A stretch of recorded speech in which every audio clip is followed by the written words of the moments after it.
All right, welcome back to Onebar and Lupagus show. I am Lupagus. I'm down here in the corner. I've been relegated to the corner. I'm in timeout, but I'm going to do a mock draft for you all post Super Bowl edition. I have not yet whipped one out since the Super Bowl has been completed, finished, whatever, decided. Maybe that's the best word. So, Vikings, we'll see how we can do. And a little bit bigger. All right, let's just say what I'm looking for here. I'm looking for, an edge rusher, a quarterback, defensive tackle, maybe a center, maybe a wide receiver, running back, corner would be nice. So positions I'm going to target as this thing goes, but obviously I'm going to go where this draft takes me. So let's get this thing started. And we're using PFN Mock Draft Simulator. Let's see how the board shook out before we even look at anybody in these trades that we're getting offered. All right, draft results. We got Harrison Jr. goes 1, Fashano goes 2, Drake May goes 3, Caleb Williams goes 4, Joel Dunzi, Neighbors, Jalen Daniels goes all the way to 9. So, the players that you all expect to be gone are gone. Maybe not the order that you would think they would go in, which is fine. The draft never goes the way you expect it to. So, on the board right now, let's see who is available. Let's go offense. You got Brock Bowers, JJ McCarthy, and let's see, Bo Nix, Keon Coleman, Jackson Powers Johnson. Defensively, you got Terry Arnold, the corner from Alabama, Laiatu Latu, and Jared Verse. Those would be the options. Obviously, if I'm going defense here, I'm going to go Jared Verse. Let's see what we have for trades. I believe there was some. Raiders want to go to 13 and give me a pick next year. Lions are giving me a haul. Texans also. Here's the thing, though. I'm not going to take these trades because I'm going to do it, guys. I'm going to be honest. Like Ariel Speedwagon once said, I can't fight this feeling anymore. And I'm starting to get feelings for J.J. McCarthy. I just look at the way he can move, the way he can make accurate throws on the run, throw the ball into some tight windows. Yes, I know he's never had to be the guy. Doesn't mean he can't be the guy. I'm starting to fall for him. And we kind of get hung up on draft position, order, rankings when it's not value there. But when the season starts, that's all out the window. You need to get a goddamn quarterback. And I'm gonna go JJ McCarthy. I'm sold on him. I am sold, and I'm taking him at 11. I'm not gonna risk not getting him. Let's see what we get offered here for before we look at these trades. Let's see. How the hell is Brock Bowers still on the board here? That is absolutely ridiculous. I don't know how that's even a possibility. Shit, I should just take him for the sake of taking him. Someone's got to trade for him. Defensively, Leonard Taylor, T'Vondre Sweat, both very tempting. Chris Braswell, another guy who's starting to climb up my board as an edge presence, and it's Rakestraw. Michael Hull Jr. is nice. You got McKinley Jackson, another big body there. So there's some options here. Brandon Dorlus isn't a bad player either. So you have a lot of options here. So I wouldn't be opposed to trading down offensively. Brock Bowers has no business being there. That's just ridiculous. Lad McConkey is a nice player. Zach Frazier, the nasty center from West Virginia. So I can move down. I can still get someone I really like. Let's just see here. I don't want to pick for next year, though. Bucks are giving me a first next year. Shit. I'm going to take it, even though I don't like taking future picks in these things. But, really, if they're going to offer me a first-round pick, I'm not going to say no. That's just disgusting. And Washington, nope. All right, so T'Vondre Sweat's there. Braswell's there. It's kind of who I'm thinking about. Offensively, is Zach Frazier still there? No, Van Pran's there. It's a little early for me at this spot. Center, yeah, guard. Yeah, all right, so you guys know me. I love T'Vondre Sweat, big old beefy man in the middle of our defense. He can create interior pressure. He can get his arms up. He can knock down passes. So I do love T'Vondre Sweat, and I'm glad to get him here. All right, so now we're sitting here round 4, pick 108. Look at this. Brandon Fisk is on the board. Another defensive line. He would be playing a 5-tech in our front. Jonah Ellis is there, the edge. Woo! I like that too. Oh, man. This one's tough. No trades are offered. Jonah Ellis, interesting. He's really undersized, but he's so explosive, so quick out the ball.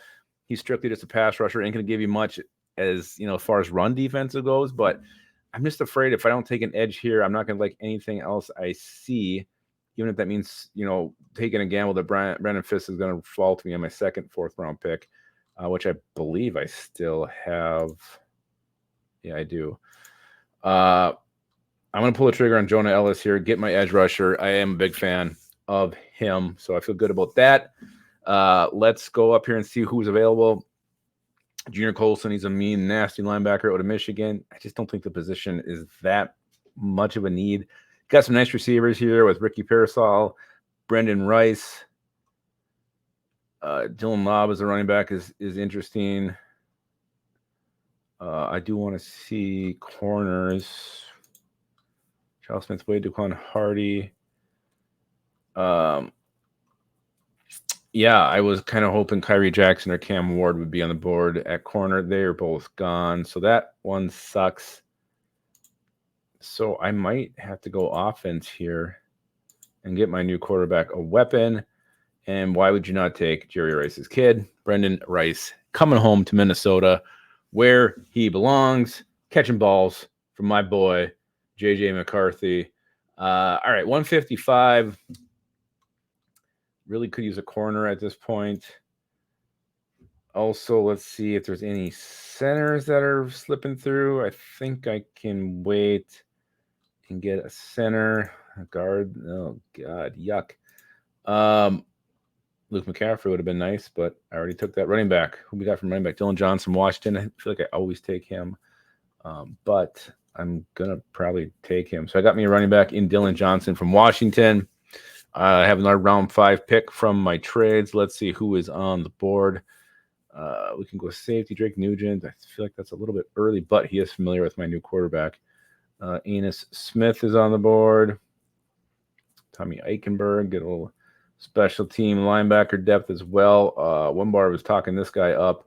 Maurice Liufau from Notre Dame said he's crazy. And I just watched. No, it wasn't Mohawk. I watched that guy. Yeah, I'm going to go with this Liufau from Notre Dame. Get some linebacking depth. And the guy who sounds like he has just got a motor that does not stop. I have to watch him. Maybe I'll watch him tonight. All right, so we got a center still hanging around, Drake Nugent. I believe he's undersized though, 6'1", 300. Yeah, I just want a bigger center. We got for guard, Dylan McMahon. I'm looking at him too. How big is he? Showing. All right, let's just look at all here. And what have I taken? So far I got quarterback, D-tackle, edge, wide receiver, running back, and a linebacker. I want a center.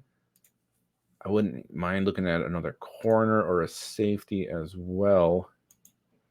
Elijah Jones. How about was Renardo? Renardo's on it. I'm going to grab Renardo right now. Get me Renardo Green. This guy's fun to watch. You guys haven't watched Renardo Green's film, check it out. He'll come up, and he's not afraid of putting his body in the way of a ball carrier. And we're getting a trade here. I'm not going to give you a future fifth for picks on the ass end of a draft. That's just a horrible trade. And Ricardo Green, fun player. Viking funeral goddess on that guy. Gabe Hall. I think he's going to go a lot higher. So every time I see Gabe Hall in a mock, I tend to take him, even if I've already taken defensive tackle, which I have. Josh Cephas, I'm a big fan of. I still need to get that center. Matt Lee from Florida. Is Dylan McMahon still on the board too? Oh, shit, he's gone. And how many picks do I have left? My picks. This is my last pick. This is my last damn pick. All right, Gabe Hall's there, and boy, well, you know what? You can't solve them all in one mock, and I hate the fact I'm not getting any offensive line help in this, but I am going to go with. I'm going to go with. What the hell? Oh, I'm on offense. I'm going to take Gabe Hall. I don't think he should be on the board. So another big old body. So now we have some great D-line depth. Didn't get any offensive line help. So hopefully, in free agency, we solve that need. So let's just review this thing. J.J. McCarthy, Tavondre Sweat, Jonah Ellis, Brendan Rice, Dylan Johnson, Maurice Liufau, Renardo Green, Gabe Hall, and a first-rounder next year from the Bucks. So we got a first-round pick next year. So J.J. McCarthy, again, I mean, he's going to be probably one. Either you guys are going to love this or you hate it because of that pick. Again, he's just really starting to grow on me, and I'm starting to fall for him and what he could do in this offense with the weapons and KOC as his quarterback. And even as his head coach, I mean, even if we re-sign Kirk Cousins, it could be a perfect situation for McCarthy. learning from Cousins for a year and a half until he takes over. T'Vondre Sweat, love him so damn much. One of my favorite players in this year's draft. Just a big old body up there. Maybe he gets gassed a little bit. He's not a 3-down player. That's fine. I think the plays he will have will be impactful plays on this defense. Jonah Ellis will get you plenty of pressure off that edge. So you like that pick. Obviously, you want to pair him up with maybe a more complete edge, whether that's Daniel Hunter or some other veteran edge rusher out there who can maybe be a dual factor guy. Brandon Rice, wide receiver, USC. Jerry Rice's kid. Why the hell not? Dylan Johnson, talented running back from Washington. Lou Fall, the linebacker from Notre Dame, and then Green and Hall. So I doubled up on some positions instead of trying to address all the needs. Again, you got to go over these mock drafts, take you, see value where you find it, and sniff that value up. Because when it's all said and done down the road a couple of years, the most talented players are still in the league, not the ones that Phil needs. So let me know what you think in the comments. Give me a grade. Be as mean as you want. Be as nice as you want. I don't give a shit. I don't give a shit what you say. But I do give a shit if you keep your skull in your hole.